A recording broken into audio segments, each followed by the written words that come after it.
do want to talk about underreactions, and we're going to start with the Bills. It's Wednesday. We do this every week. Which storylines need a little love, whether it's a player or a coach, whatever's going on. What we saw from the Bills defense needs to be talked about. Okay, there were some lingering questions on that side of the ball going into Sunday, but things were about as good as it gets against a Broncos offense that was, in fact, top 10. After the Broncos' opening touchdown drive, the Bills did not give an inch. Denver ran 37 plays from that point on, didn't score a point, picked up just 154 yards on offense. Rousseau and Matt Milano, they were all over smothering the rookie Bo Nix. The DBs didn't let Bo get any easy ones either. The Broncos averaged 32.6 points per game over the last 8 weeks of the regular season. As you see, Bills just completely grounded the entire thing. I don't do this a lot, but we're gonna go back-to-back full screens. Let's do it. I wanna show you why this is such a big deal. The Bills played 5 playoff teams in the regular season. They played the Lions, they played the Chiefs, the Rams, the Texans, the Ravens. They allowed 33 points, guys, on over 400 yards per game in those battles. Sunday was a marked, massive improvement. It was the Bizarro Vikings, okay? They were better. It's what Buffalo needed heading into this one against a Ravens team, frankly, that makes it look easy. I will say, Josh is on another level, but Lamar, makes it look easy. He's somebody who, Hamilton, when I'm watching some of these games, and there's a playoff thing that needs to be done and handled with both of these quarterbacks, which is why it's so interesting and compelling.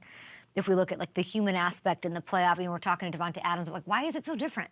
Why is it so different in the playoffs? Why do some people shrivel? Why do some people shine? That'll be super interesting. When I watch Lamar in these games, I legit am can we challenge him? Do we need to throw, when you're sitting, we all have this kid in class who is smarter than everybody and gets bored. And almost that's what he reminds me of at this point in the game. Is that crazy?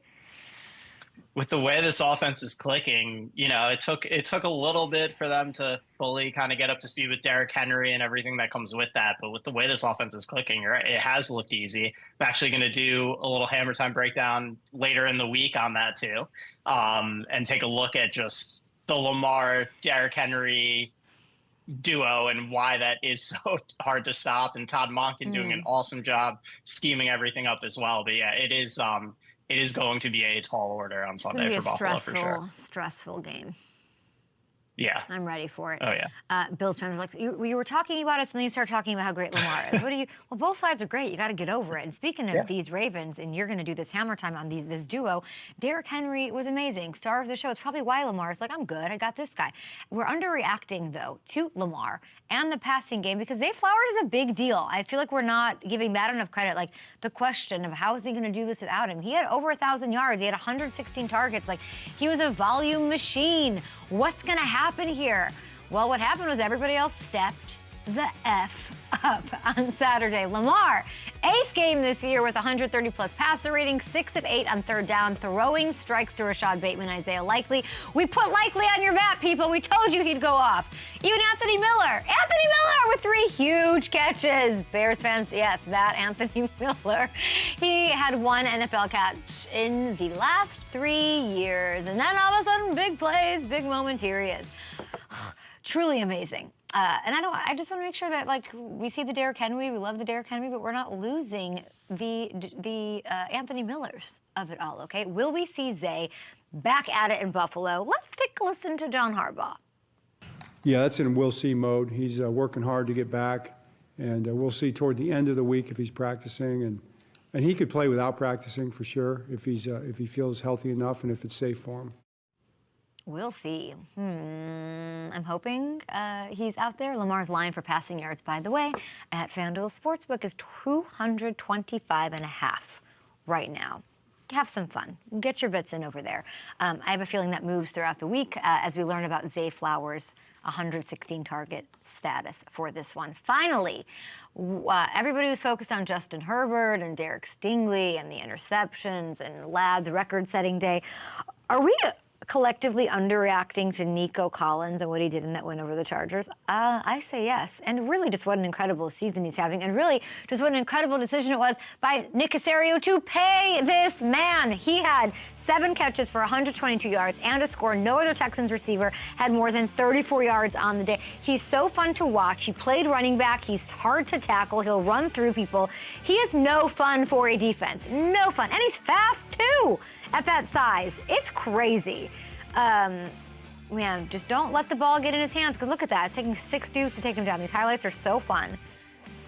He's one of my favorite players to watch. He's not going down. So he's a running back, people. He's one of those, like, wide receivers that has an identity crisis. He missed 5 games, okay? He had a hamstring injury. So I think that's sort of taking away from how amazing he is. Only Jamar Chase, as you're seeing, and Justin Jefferson, the 2 best receivers in the game, only they have averaged more yards per game with the receiver spot than Nico this year. I was at that game against the Chiefs. I was screaming, improve Nico's Madden rating. What are we doing? He's the 3rd best receiver. 12 games, just 12 games, which is really more like 11 because he sat most of week 18, which is meaningless. He's still at 1,000 yards.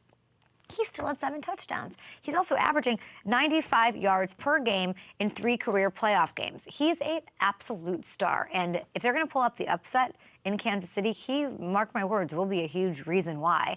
And his line, by the way, what is it, Hamilton? His line for receiving?